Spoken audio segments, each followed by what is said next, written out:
सर्वेभ्यो नमो नमः। प्रिय विद्यार्थियों, संस्कृत ई शिक्षण की कक्षा में हम आज छठे पाठ का अध्ययन करेंगे। तो आइए आरंभ करते हैं। षष्ठः पाठः सर्वनाम प्रकरणम। सबसे पहले परिभाषा। संज्ञा के स्थान पर जिस पद का प्रयोग किया जाता है उसे सर्वनाम कहते हैं। संस्कृत में संज्ञा के स्थान पर प्रयोग होने वाले कुछ सर्वनाम शब्द इस प्रकार हैं: तत्, वह, त्वम, तुम, अहम, मैं आदि। इसके पश्चात पुरुष। बातचीत में 3 प्रकार के व्यक्ति होते हैं: कहने वाला, सुनने वाला और जिसके विषय में कुछ कहा जाए। इसका बोध पुरुष द्वारा होता है। इन 3 स्थितियों के आधार पर संस्कृत में 3 पुरुष हैं: प्रथम पुरुष, मध्यम पुरुष एवं उत्तम पुरुष। सर्वप्रथम प्रथम पुरुष। जिस सर्वनाम शब्द का प्रयोग किसी अन्य व्यक्ति के लिए किया जाता है उसे प्रथम पुरुष कहते हैं, जैसे सह, सा, तत् आदि। द्वितीय पुरुष मध्यम पुरुष।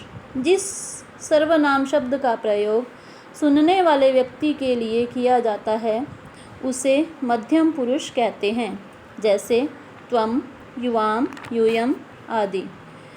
तत्पश्चात उत्तम पुरुष। जिस सर्वनाम शब्द का प्रयोग बोलने वाला अपने लिए करता है, जैसे अहम, आवाम, वयम आदि। इस प्रकार 3 पुरुष होते हैं। तत्पश्चात तीनों पुरुषों के सर्वनाम तीनों लिंगों में दिए गए हैं। इन्हें आपको अर्थ सहित याद करना है। तो चलिए एक बार इनका उच्चारण करते हैं। पुल्लिंग में सह, वह।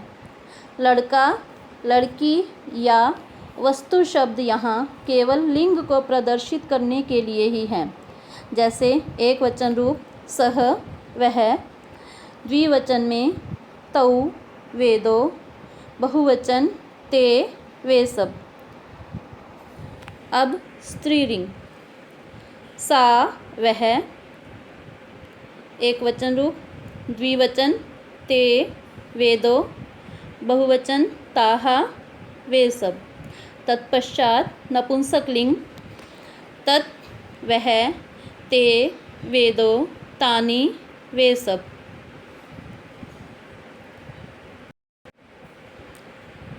इसके पश्चात मध्यम पुरुष के सर्वनाम एक वचन रूप त्वम, तुम, द्विवचन युवाम, तुम दो, बहुवचन यूयम, तुम सब। अंत में उत्तम पुरुष के सर्वनाम एक वचन अहम, मैं, द्विवचन आवाम, हम दो, बहुवचन वयम, हम सब। यह तो हुआ अर्थों के साथ उच्चारण। अब एक बार इन सब सर्वनामों का उच्चारण करेंगे। आप भी घर पर इन सब का अभ्यास कीजिएगा। चलिए उच्चारण आरंभ करते हैं। सह, तौ, ते, सा, ते, ताहा, त, ते, तानि, त्वम, युवाम, यूयम, अहम, आवाम, वयम। इसके पश्चात प्रथम पुरुष सर्वनाम शब्दों का वाक्यों में प्रयोग। सर्वप्रथम एक वचन रूप पुल्लिंग सह पुस्तकम पठति, वह पुस्तक पढ़ता है। द्विवचन में तौ पुस्तकम पठतः, तौ वे दोनों पुस्तकम पुस्तक पठतः पढ़ते हैं। ते पुस्तकम पठन्ति, वे सब पुस्तकें पढ़ते हैं। यहाँ पर जैसा कि आपको पिछले पृष्ठ पर बताया गया था, लड़का, लड़के या लड़कियाँ शब्द केवल इनका लिंग प्रदर्शन करने के लिए ही लिखे गए हैं। आप सबको इनको अर्थ में नहीं लेना है। इसके पश्चात स्त्रीलिंग रूप सा गृहं गच्छति, सा वह, गृहं गच्छति घर जाती है। ते गृहं गच्छतः। ते वे दोनों गृहं गच्छतः घर जाती हैं। नपुंसकलिंग ताः गृहं बहुवचन रूप ताः गृहं गच्छन्ति।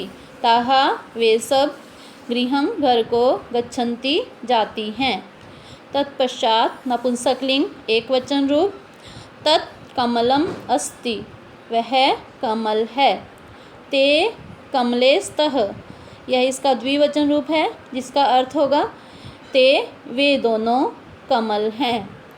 बहुवचन रूप तानि कमलानि सन्ति। तानि वे सब अनेक कमल हैं या कमल हैं। इसके पश्चात मध्यम पुरुष सर्वनाम शब्दों का वाक्यों में प्रयोग।